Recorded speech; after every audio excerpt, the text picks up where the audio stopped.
Bienvenidos a Corte y Confesión, donde creamos cortometrajes con historias reales, las miramos juntos y ¡Ay, no empecé!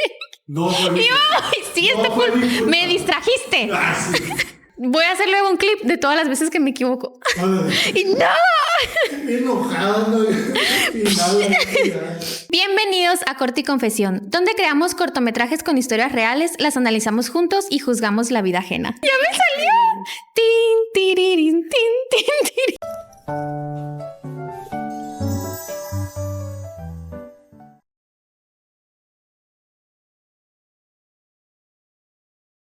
Y bueno, chicos, les voy a leer una historia. Es una historia inventada, vaya, para que no se vayan a asustar. Les voy a dar una tarea. Voy a ir haciendo pausas para que ustedes pongan en los comentarios sus conclusiones de cada pausa, porque esta es una historia que te va a hacer pensar y que no vas a saber cuál va a ser el final. Por ejemplo, vas a escribir pausa 1, lo que tú opinas, pausa 2, pausa 3 y al final lo envías a comentarios y vamos a analizar las opiniones de cada quien, ¿ok? Jamás imaginé que alguien pudiera esconder una obsesión capaz de cambiar por completo la realidad de quien tiene a un lado. Conocí a Daniel cuando tenía 24 años. No fue un flechazo de película, fue una de esas personas que llegan poco a poco. Coincidíamos en la misma cafetería casi todas las mañanas. Él siempre pedía lo mismo y yo también. Después empezamos a saludarnos, luego a platicar y un día, sin siquiera notarlo, ya estábamos saliendo. Era atento, demasiado atento, recordaba absolutamente todo. Mi café favorito, la canción que mencioné una sola vez, la fecha del aniversario de mis abuelos, el nombre de mi maestra de primaria. En ese momento lo veía como algo tierno. Hoy entiendo que nadie recuerda tantos detalles por casualidad. Vivimos juntos desde hace 1 año y medio. Nunca encontré algo extraño. Jamás llegó oliendo a perfume ajeno, nunca escondía el celular, nunca desaparecía de madrugada. Era el novio perfecto, o al menos eso creía. Hasta el día en que estaba buscando unos documentos para el seguro del coche. Abrí un cajón de su escritorio y debajo de uno de los papeles encontré una libreta negra.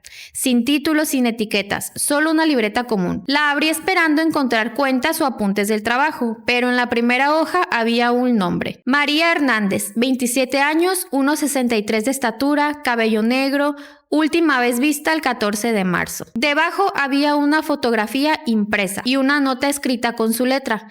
La policía dejó de buscar después de 6 meses. Sentí un escalofrío por todo el cuerpo. Pasé la hoja, otro nombre, otra mujer, otro nombre, otra mujer, otra foto.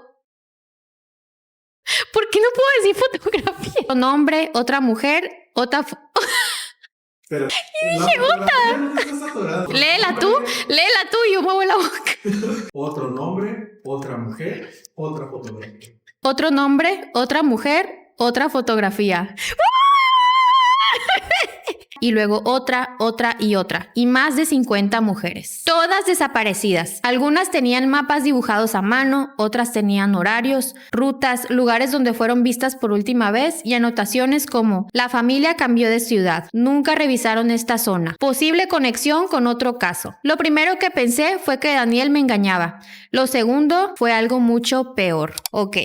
Aquí estamos en la primera pausa y quiero que vayan anotando ustedes ahí en comentarios, lo dejan guardadito para publicarlo al final. ¿Qué es lo que ustedes creen que va pasando hasta aquí? ¿Cuáles son sus conclusiones? ¿Qué creen que está pasando con Daniel? ¿Y qué creen que son todas estas mujeres que están en la lista? Durante los siguientes días no pude dejar de pensar en esta libreta. Esperé a que se fuera a trabajar. Entré otra vez a su estudio, esta vez revisé todo. Encontré carpetas organizadas por años, recortes de periódicos perfectamente acomodados, fotografías impresas, mapas llenos de marcas, incluso una pared completa cubierta con hilos que conectaban ciudades, fechas y nombres. Parecía el cuarto de alguien completamente obsesionado. No había nada que demostrara un crimen, pero tampoco había nada que pudiera explicar una obsesión así. Esa noche no dormí. Al día siguiente lo enfrenté. Esperaba gritos, excusas, pero hizo algo que jamás imaginé: llorar. Lloró como un niño y por primera vez me habló de su hermana. Me contó que cuando tenía 9 años su hermana mayor salió de casa para ir a una papelería, pero nunca volvió. La buscaron durante meses, después durante años, y la policía terminó archivando el caso. Pero él no. Me dijo que mientras todos intentaban seguir con sus vidas, él no podía aceptar que simplemente desapareciera. Así que empezó a estudiar cada caso de mujeres desaparecidas que encontraba. Leyó libros, aprendió técnicas de investigación, geografía, patrones criminales, análisis de rutas, incluso aprendió a reconstruir líneas de tiempo solo observando fotografías y noticias. Su obsesión era encontrar patrones que nadie más veía, porque estaba convencido de que si entendía cómo desaparecían otras mujeres, algún día entendería qué le había pasado a su hermana. Lo dijo con tanta sinceridad que yo le creí, y durante unos segundos hasta me sentí culpable por haber pensado lo peor. Entonces le hice una pregunta: ¿por qué nunca me hablaste de esto? Me respondió algo que todavía recuerdo: porque cada persona que conoce esta parte de mí termina creyendo que estoy loco. Y quizá tenía razón, pero todavía no sabía que esa no era la peor parte. A ver, chicos, ¿cómo vamos hasta aquí? En esta segunda pausa, escriban cómo se van sintiendo, qué van pensando, cuáles son sus conclusiones y opiniones. Vamos a seguir. Días después decidí guardar la libreta otra vez. Pensé que todo había terminado hasta que encontré una carpeta azul. No tenía nombre, solo una fecha. Y en cuanto la abrí, el aire dejó de entrar en mis pulmones. Era yo. Había fotografías mías saliendo del trabajo, entrando al supermercado, sentada en la cafetería donde nos conocimos, comprando flores, subiendo a mi coche. Había fotografías tomadas incluso meses antes de que él me hablara por primera vez. Y también había notas. Los miércoles cambia de ruta. Cuando está nerviosa, compra café 2 veces. Siempre llama a su mamá antes de llegar a casa. Prefiere sentarse cerca de la ventana. Entonces entendí que nuestro primer encuentro nunca fue casualidad. Había construido nuestra relación paso por paso, como si hubiera estudiado cada movimiento hasta encontrar la forma perfecta de aparecer en mi vida. Esa misma noche hice una maleta y me fui sin decir nada. Cambié mi número y me mudé con una amiga. Presenté una denuncia, pero no había ningún delito que pudiera probar. Pasaron varios meses y jamás volvió a buscarme. Poco a poco empecé a convencerme de que todo había terminado, hasta que conocí a Fernanda. Nos hicimos amigas casi por accidente. Una tarde terminamos hablando de relaciones tóxicas y le conté toda mi historia. Cuando mencioné el nombre de Daniel, su expresión cambió por completo. Me preguntó: ¿Daniel? ¿El que tenía una hermana desaparecida? Y sentí un nudo en la garganta. Asentí. Ella sacó su celular y buscó una fotografía vieja. Era un cumpleaños infantil. Me señaló a una niña. Ella era mi prima, Sofía. Luego señaló a otra, y ella era la hermana de Daniel. Las dos estaban sonriendo frente al pastel, pero no fue eso lo que me dejó helada. Detrás de ellas estaba Daniel, sonriendo también, como si hubiera crecido con ambas. La miré confundida. Eso no puede ser. Fernanda frunció el ceño. ¿Por qué? Sentí que el estómago se me hacía un nudo. Porque Daniel siempre me dijo que conoció a Sofía años después de la desaparición de su hermana, que la había conocido mientras investigaba otros casos. Fernanda negó lentamente con la cabeza. No.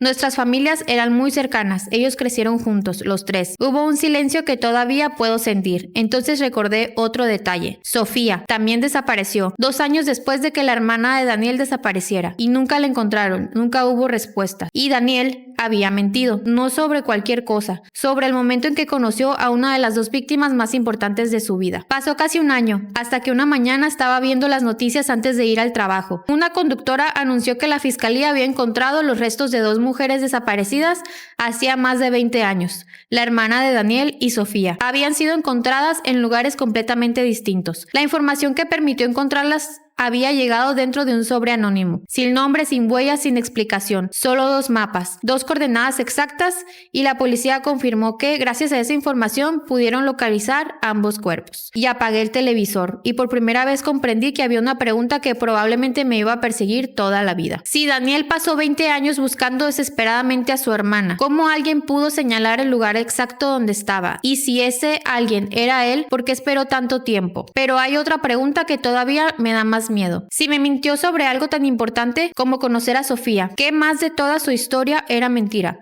Quizá Daniel solo fue un hermano roto por el dolor, o quizá escondida entre más de 100 nombres escritos en una libreta negra. La verdad siempre estuvo frente a mí.